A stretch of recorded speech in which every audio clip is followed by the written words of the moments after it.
Assalomu alaykum aziz do'stlarimiz. Max Tuningda yana bitta proyektimiz tayyor. Cobalt avtomobilida skromniy proyekt qilib berganmiz. Qilingan ishlarni sekin-sekinlik bilan bitta obzor ko'ramiz. Qaranglar. Cobalt o'zini rulini mana shunaqa anatomiya qilib berganmiz. Knopkalarga ahamiyat berasizlar. Полный black piano varianti. Nafaqat chetli ramkasi, balki knopkalar o'zi ham black piano qilingan variant. Bundan keyin полный подсветкаlar oq bo'ldi, tablo, magnitofon bar hammasi. O'yna knopkalar yonmaydi, bularni ham oq rangda podsetka qilib berganmiz. Oyon tegan chiroyli qo'yib qo'ydi, eshik ochganda yonadi. Malibu 2 barni ham yaxshisini o'rnatib berganmiz. Ruchnoy tormozlari original, kranshterlar bilan o'rnatiladi. Poli teshilmaydi, samolyot urib tashlanmaydi. Hammasi mana bunaqa kriptalari bilan o'rnatib qo'yilgan xolisi. Ruchnoy tormozlar originaliga aytib o'tdik. Bitta knopkasiga bagaj ochadigan ulab qo'yganmiz. Bu yerda ham ishlayveradi xolisi.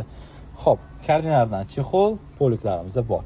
Rulimizni Mercedes 222 dizaynda anatomiya qilingan. Airbaglar ishlaydi. Bu yoq multimedialari ham ishlatib qo'yganmiz, qaranglar. Qo'shni chiqaryapti. Cruise control va bitta knopkaga signal qilib berganmiz.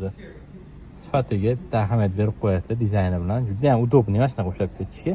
Tablolarni ham shunaqa akkuratniy podsetka qilib qo'yganmiz. Suvni graduslarni ham chiqarib berdi tabloga. Mana 95 gradus bo'lib turibdi. O'zining shtatniy pultiga avtozapускlarni yoqib berganmiz. Xizmatlar bo'yicha Max Tuning murojaat qilaverasizlar. Ishdan chiroyli qilib bitirib beramiz inshaalloh.